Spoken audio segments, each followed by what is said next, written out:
ಅವಮಾನಗಳನ್ನು ಎದುರಿಸೋ ಸಾಮರ್ಥ್ಯ ನಿನ್ನಲ್ಲಿದ್ದರೆ ಸನ್ಮಾನ ಸ್ವೀಕರಿಸೋ ಯೋಗ್ಯತೆ ಬಂದೇ ಬರುತ್ತೆ. ಯಾರ ಮಾತಿಗೂ ಅಂಜಬೇಡ, ಯಾರ ಅಸಹ್ಯತೆಯೂ ನೀನು ನೆರಿಬೇಡ, ಯಾರನ್ನು ನಂಬಿ ನೀನು ಬದುಕಬೇಡ. ನಿನ್ನ ಜೀವನ ನಿನಗೆ ಅನ್ನೋದನ್ನು ನೀನು ಮರಿಬೇಡ. ನೊಣಗಳು ನಮ್ಮ ಸುಂದರವಾದ ದೇಹವನ್ನು ಬಿಟ್ಟು ಗಾಯದ ಮೇಲೆ ಕುಳಿತುಕೋ ಹಾಗೆ ಕೆಲವರು ನಮ್ಮಲ್ಲಿರುವ ಸದ್ಗುಣಗಳನ್ನು ತಳ್ಳಿ ಹಾಕಿ ಲೋಪದೋಷಗಳನ್ನು ಮಾತ್ರ ಹುಡುಕ್ತಾ ಇರ್ತಾರೆ. ಈ ಜಗತ್ತು ಹೇಗೆ ಗೊತ್ತಾ ಫ್ರೆಂಡ್? ಅವಶ್ಯಕತೆಗಳ ನಿಯಮದಿಂದ ಈ ಪ್ರಪಂಚ ನಡೀತಾ ಇದೆ.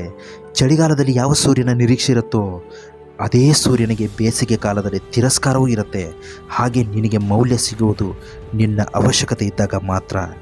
ಎಲ್ಲಿ ತನಕ ಎಲ್ಲವನ್ನು ಸಹಿಸಿ ಸುಮ್ಮನಿರ್ತೀವೋ ಅಲ್ಲಿ ತನಕ ನಾವು ಎಲ್ರಿಗೂ ಒಳ್ಳೆಯವರಾಗೇ ಇರ್ತೀವಿ. ಒಂದು ವೇಳೆ ಅನುಭವಿಸಿದ ಅನ್ಯಾಯವನ್ನು ಬಾಯಿ ಬಿಟ್ಟಿವೋ ಆಗ ಎಲ್ರಿಗಿಂತ ನಾವೇ ಹೆಚ್ಚು ಕೆಟ್ಟವರಾಗಿ ಉಳಿದು ಬಿಡ್ತೀವಿ. ಕಷ್ಟಗಳು ಬಂದಿದೆ ಅಂತ ಇಷ್ಟಪಟ್ಟದ್ದನ್ನು ಬಿಡಬಾರ್ದು.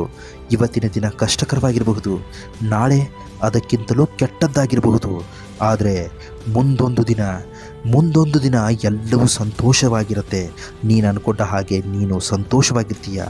ನೀನು ಗುರಿಯನ್ನು ನೀನು ಅಂದ್ಕೊಂಡ ಹಾಗೆ ಖಂಡಿತವಾಗಲೂ ಶಾಶ್ವತವಾಗಿ ಗುರಿ ಮುಟ್ತೀಯ.